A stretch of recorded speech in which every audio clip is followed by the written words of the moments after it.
광주 도심에서 여고생을 성폭행하려다 살해한 혐의로 구속 기소된 장윤기가 다음 재판을 앞두고 법원에 반성문을 제출한 걸로 확인됐습니다. 성폭력 살인과 살인 미수 등 혐의로 구속 기소된 장윤기는 어제 광주지방법원에 반성문을 제출했습니다. 최근 SBS 보도로 촉발된 장윤기의 아버지 장모 경감과 경찰 수사팀의 유착 의혹이 일파만파하면서 여론이 급격히 악화하자 뒤늦게 반성문을 제출한 거 아니냐는 해석이 나옵니다.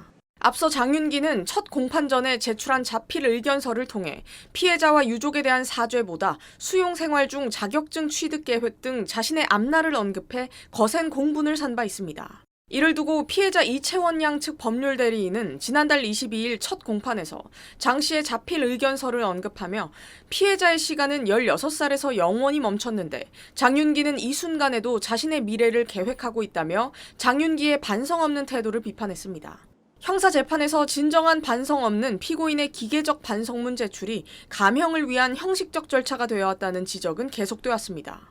이에 정성우 법무부 장관은 지난달 2일 장윤기의 범행을 포함한 약자 대상의 악질적 범죄에 대해 무관용 원칙으로 엄벌하겠다며 재판 중 심신미약이나 거짓 반성문 따위의 변명으로 부당한 감형을 받지 않도록 만전을 기하겠다고 밝혔습니다. 장윤기의 다음 재판은 오는 13일 열립니다.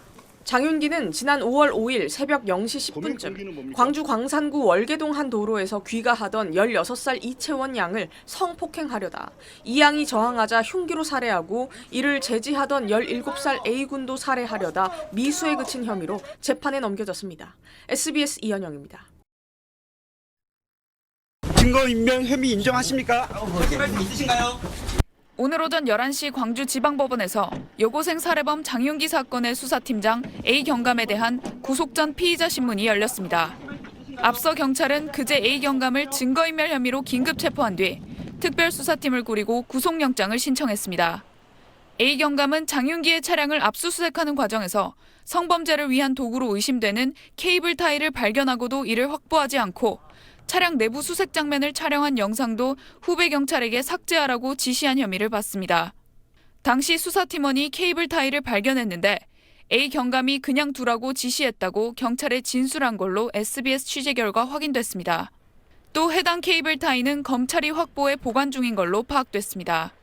A 경감은 증거인멸 혐의에 대해 부인하면서 장윤기 아버지 장모 경감과 일면식도 없어 봐주거나 도와줘야 할 이유가 없다고 주장한 걸로 알려졌습니다. 경찰은 A 경감을 직위해제하고 사건을 담당했던 당시 광주 광산경찰서장과 형사과장, A 경감과 함께 수사했던 팀원 4명 등을 대기 발령했습니다. 법원의 구속 여부는 이르면 오늘 늦은 오후 또는 밤 결정될 걸로 보입니다. SBS 김규리입니다. 광주 여고생 살해범 장윤기를 수사한 광주 광산경찰서 수사팀장 A 경감에 대해 국가수사본부 특별수사팀이 구속영장을 신청했습니다. 증거인멸 혐의로 긴급 체포된 지 하루 만으로 업무 배제에 이어 직위해제 조치도 내려졌습니다. 수사팀은 조사 결과 A 경감이 장윤기 차량 압수수색 과정에서 케이블 타이 등 성범죄 관련 증거물을 없애고 현직 경찰 간부인 장윤기 아버지 장모 경감에게 수사 정보를 유출한 정황을 확인한 것으로 알려졌습니다.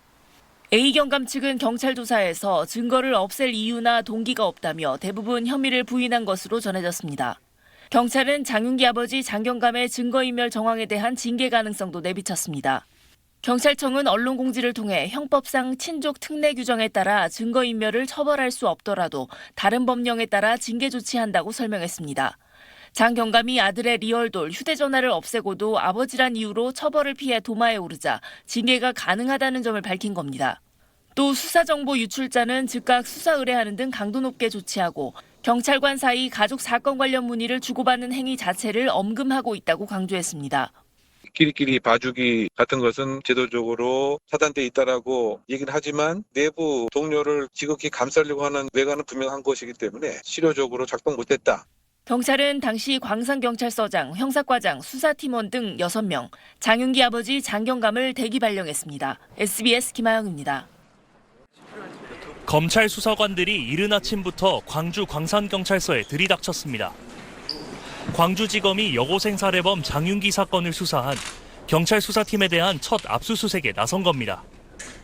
어떤 거 갖고 오셨는지 말씀 한번 부탁드릴게요.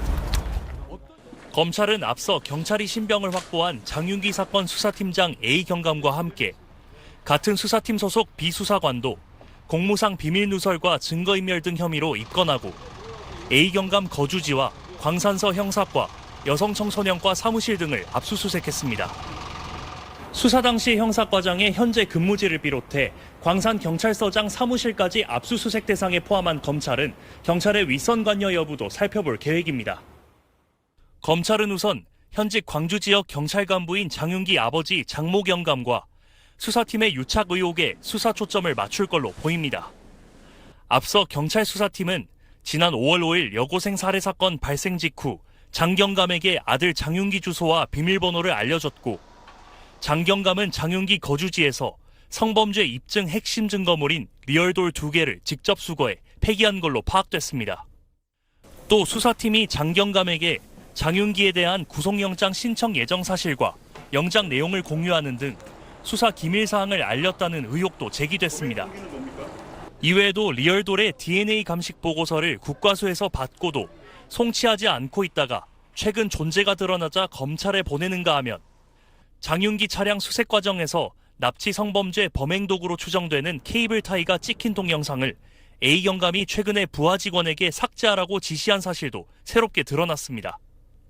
검찰은 지난 5월 압수수색으로 확보한 장 경감 휴대전화에 있던 다수의 통화 녹취에서 장 경감과 수사팀의 여러 유착 정황들을 포착했는데 검찰은 오늘 이 휴대전화를 다시 확보한 걸로 알려졌습니다. 검찰은 장윤기가 긴급 체포된 다음 날인 5월 6일 수사팀 B 수사관이 장 경감에게 윗선에서 장윤기 아버지인 네가 경찰인 걸 모르게 하라는 취지의 지시가 떨어졌다고 말한 대화 내용도 확인한 걸로 전해졌습니다. SBS 김수윤입니다.